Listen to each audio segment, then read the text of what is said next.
those are really good questions. It definitely costs society more. If you look at the death and disease that comes from just the fine particle pollution from power plants, the Environmental Protection Agency figures show that we have about 20,000 premature deaths a year. That's nationwide, just from power plants and just from that one pollutant. Well, that costs society. Yes. You know, you're talking about people dying early, and that's not something we ought to tolerate. I think the good news, though, is that cleanup, more times than not, means you can actually save money. Yes. Looking at the chemical plants and the refineries, a lot of times what cleanup means is you do a better job finding leaks, taking the big storage tanks and making sure they're not leaking pollution into the environment. Companies don't really want that because that's lost product. You don't want your product to ooze out into the air and into the water.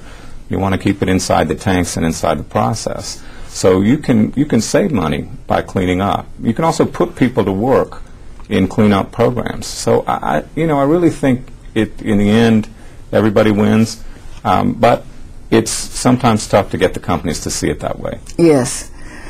Well, I just, over the years, I have known people that worked where there was asbestos.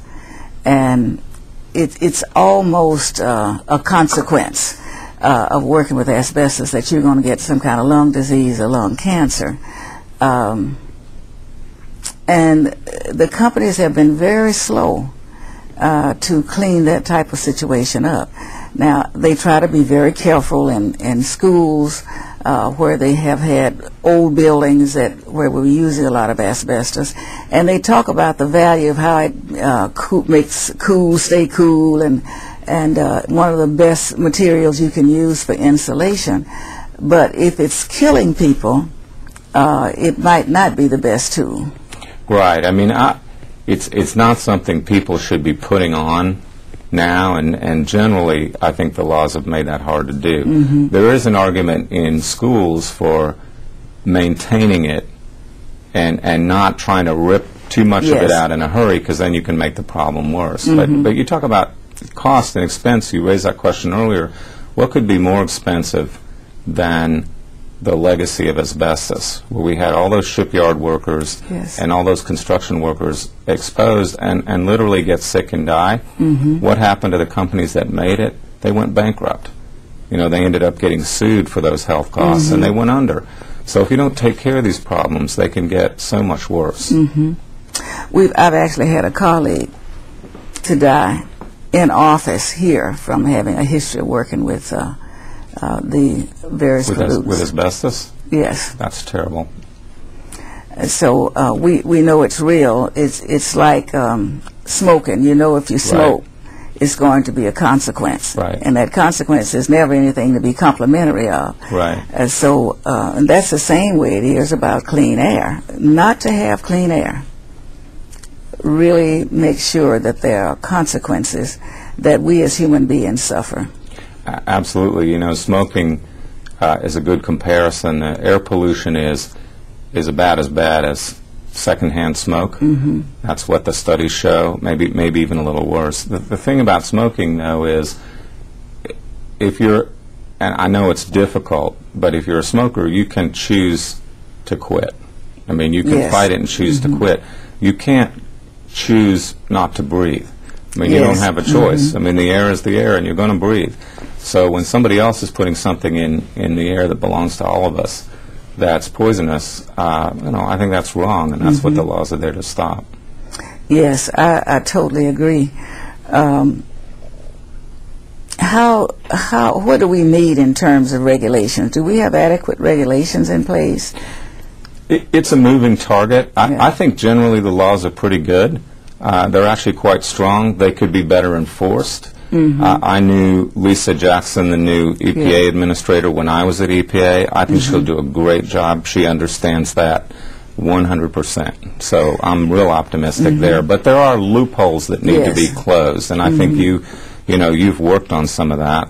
Some of the old grandfathered plants, we call them. You know, if they're built before 1970, They don't have to put on modern pollution controls except in certain situations. We need to fix that. You know, we need to close that loophole. Yes, because what I have noticed is many of them are near large metropolitan areas. They are. And that's where the concentration of population. Absolutely. And it continues to grow. So the more you have the situation, the more people are being exposed and the more illnesses that you will have. And if it's going to be predominantly in low-income areas, you're not just looking at the quality of that life, you're also looking at the hospital cost, the handicap that comes from it. And I know that people bash trial lawyers all the time, but the plaintiff lawyers really have helped, and they have been a mainstay for people who were not in a position to challenge anything. And I say all the time, why be ashamed of looking out for consumers? But I know they get bashed. They do. We do a different kind of work. Our enforcement work is to try to get the laws enforced. The trial lawyers are trying to get damages for people who've been hurt, and there are a lot of them in Texas. And I say, if you are sitting on a refinery and making all that money and not cleaning your plant up and being respectful to your neighbors, then you deserve trial lawyers. You know, yes. You're asking for it, and so I think some of them have done very good work. It is rarely complained about. They'll say frivolous lawsuits, but I haven't seen too many that were frivolous. I think that most of the ones, when it gets to the point of bringing some type of charge against a company, the damage is obvious. And so I applaud the people who are willing to take their bashing and still get out there to try to protect the people. I agree. You know, you can't win those cases unless you've really done your homework. Mm-hmm. And it's harder than people make it sound to get a jury to give victims those awards. And the jury will do that after they've heard the evidence and been convinced that it's real. So, well, we've got a long ways to go in our country, and I think that I'm beginning to see a real understanding coming with people, and many of them have been heard because they're not just low-income people, because there really is not a blanket you can put up and let all the pollution stay on one side. If pollution's in the area, it affects everyone in that area. The concentrations might be different, but you can't have dirty air in one place and cross the county line and it's clean. Right. You can't put a bubble over the city of Port Arthur or Dallas or anywhere else. It's everybody's air. Now, Houston has a great deal of oil or fossil fuel type of pollution, and when you go there, you can just smell it if you haven't. Right. And has that come to a point of being noticeably damaging? Sure. I mean, Houston has had a lot of trouble meeting the air quality standards which EPA sets up to protect health. Mm-hmm. And as you said, a lot of that impact is felt in some of the lower income neighborhoods. I will say the Mayor White, has made it an issue. He's made clean air an issue, and he's appealed both to the communities who are affected, but also to the business folks in Houston to say, if we want Houston to be a world-class city, a business destination, we can't be famous for our dirty air.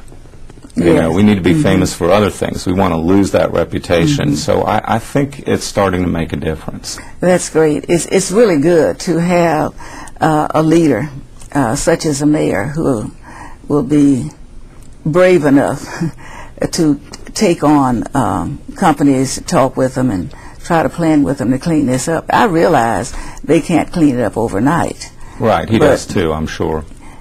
You've got to at least start somewhere to clean it up. I think that the businesses have gotten accustomed to not having the enforcement, and so they will test you to see if you mean real enforcement before sometimes it's cleaned up. Absolutely.